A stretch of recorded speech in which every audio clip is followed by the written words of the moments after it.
नमस्कार बच्चों, आप सभी का स्वागत है मेरे चैनल पाठशाला में। बच्चों, आज की इस वीडियो में हम पढ़ेंगे कक्षा 1 की सारंगी हिंदी पाठ्य पुस्तक से पाठ नंबर 14 और पाठ का नाम है बच्चों बरखा और मेघा। ठीक है, अभी शुरू करते हैं बच्चों आज का पाठ पढ़ना। एक बार की बात है, दो सहेलियां थी।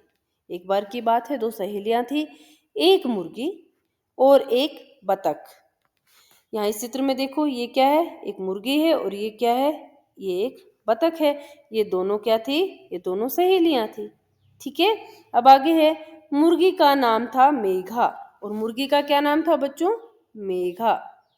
ठीक है, बतख का नाम था बरखा और बतख का क्या नाम था बच्चों? बरखा। ठीक है, मेघा और बरखा दोनों सहेलियां थी, एक मुर्गी थी और एक बतख थी। उसके बाद क्या हुआ? उनके 3-3 बच्चे थे। उन दोनों के 3-3 बच्चे थे। सब मेला देखने दूसरे गांव जा रहे थे। आज सब मिलकर दूसरे गांव में मेला देखने जा रहे थे। अब आगे क्या हुआ? रास्ते में नदी आ गई। रास्ते में नदी आ गई।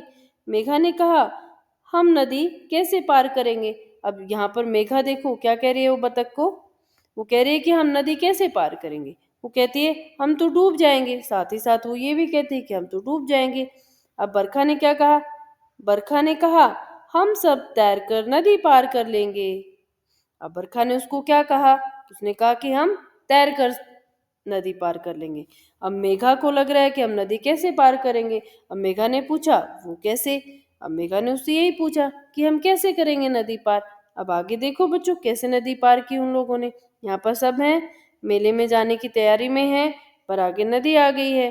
अब मेघा तो इस बात से उसको टेंशन हो गई है कि मैं कैसे अब नदी को पार करूंगी। तो बरखा कहती है कि हम तैरकर नदी पार करेंगे। अब हम देखते हैं वो नदी पार कैसे करते हैं। ठीक है, बरखा ने सबको पास बुलाया और अपनी जुगत बताई। बरखा ने सबको अपने पास बुला लिया और अपनी जुगत बताई। जुगत क्या होती है बच्चों? आइडिया बताया। जो उसके दिमाग में आइडिया आया था नदी को पार करने का, सबको बता दिया। फिर क्या हुआ? सब खुशी से उछल पड़े और सब खुशी से उछल पड़े और क्या बोले? हुर्रे। ठीक है, खुशी से उछलते हुए सबने क्या बोला? हुर्रे। ठीक है, वे सब नदी पार कर गए और इस तरह से सब नदी पार कर गए। क्या आप सबको पता चला नदी पार कैसी हुई? नदी पार देखो, इस चित्र में देखो क्या किया। बरखा के बच्चों की पीठ पर कौन बैठे हैं? मेघा के बच्चे। ठीक है, मेघा कौन है? मेघा मुर्गी है बेटा, और मुर्गी के जो बच्चे थे वो बतख के बच्चों की पीठ पर बैठ गए और बतख के बच्चों को तैरना आता था, तो वो तैरकर जो है मुर्गी के बच्चों को पार करा देंगे। और इसी तरह से जो बरखा है, बरखा की पीठ पर कौन बैठ जाएगी? मेघा बैठ जाएगी, यानी कि बतख की पीठ पर कौन बैठेगा? मुर्गी बैठेगी और इस तरह से तैरकर वो नदी पार कर जाएंगे। ठीक है बच्चों, इस तरह से वो सब मेला देखने गए।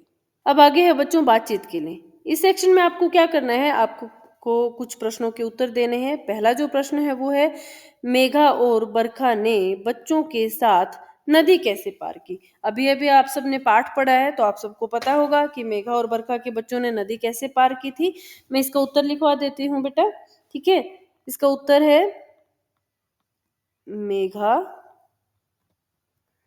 मेघा के, बेटा आप साथ साथ उत्तर लिख लें क्योंकि मुझे इरेज करना पड़ेगा। ठीक है, क्योंकि यहाँ पर स्क्रीन में स्पेस थोड़ा सा कम है। मेघा के तीनों बच्चों ने बरखा के तीनों बच्चों के ऊपर बैठकर वह मेघा ने बरखा के ऊपर बैठकर नदी पार की। ठीक है, आप उत्तर इस प्रकार से लिख सकते हैं। अब आगे है बच्चों प्रश्न नंबर 2। प्रश्न नंबर 2 में आपसे पूछा गया है मेघा और बरखा के बच्चों ने मेले में क्या क्या किया होगा। प्रश्न नंबर 2 का उत्तर है बच्चों, क्या क्या किया होगा मेघा और बरखा के बच्चों ने मेले में। आप लिख सकते हैं मेघा और बरखा के बच्चों ने है बच्चों यहाँ पर मेले में चाट खाया होगा और क्या किया होगा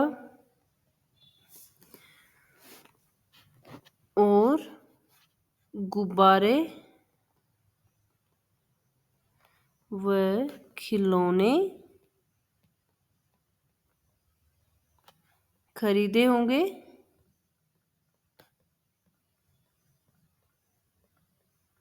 यहाँ पर डॉट आएगा। और क्या किया होगा, झूलों पर झूला होगा, झूलों पर झूला होगा। ठीक है, ये सब काम किया होगा। और बहुत सारी चीजें हो सकती है, गुब्बारों के साथ खेला होगा, चाट मिठाई खाई होगी।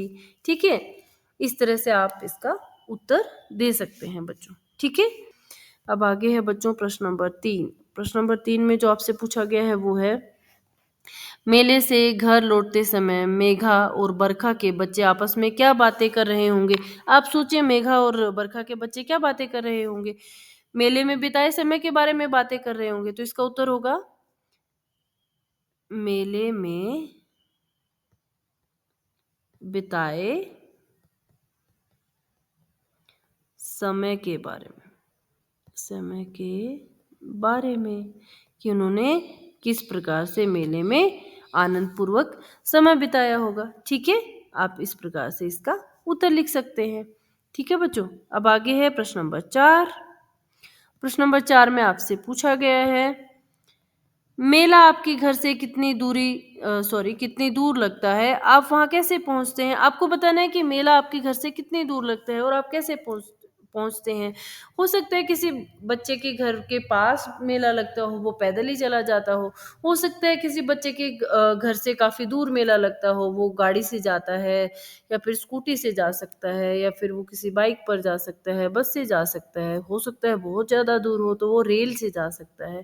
ठीक है, तो आप इसका उत्तर आप खुद से देंगे बच्चों कि आपके घर से कितनी दूर मेला लगता है। यदि आपके घर के पास मेला लगता है या मेला लगता है तो आप बताएंगे कि मेरे घर के पास मेला इतनी दूरी पर लगता है और मैं इस प्रकार से जाता हूँ। और यदि मेला लगता ही नहीं है तो आप इस प्रकार से भी आप इसका उत्तर दे सकते हैं। ठीक है बच्चों, प्रश्न नंबर 5 है नीचे दिए चित्र को देखिए। नीचे जो चित्र दिया है आपको इसको देखना है और गिनकर बताइए कि मुर्गी और बतख के कितने कितने बच्चे हैं। आपको बताना है कि मुर्गी और बतख के बच्चे कितने कितने हैं। ये जो 3 बच्चे हैं ना बच्चों, ये मुर्गी के बच्चे हैं। ये किसके बच्चे हैं बच्चों, मुर्गी के। ये है बच्चों मुर्गी के बच्चे। ठीक है, और जो ये 3 बच्चे हैं ये किसके हैं बच्चों, ये हैं बतख के। ठीक है, बतख। इस तरह से मुर्गी के कितने बच्चे हैं, मुर्गी के 3 बच्चे हैं। और बतख के कितने बच्चे चित्र में बच्चों, ये है 3 बच्चे। इस तरह से बच्चों आपका जो यह पाठ है पूरा हो गया है। मुझे आशा है कि आपको यह पाठ अच्छे से समझ आया होगा और इसके प्रश्न उत्तर अच्छे से समझ आए होंगे। आज के लिए हम इस वीडियो में इतना ही पढ़ेंगे बच्चों। धन्यवाद।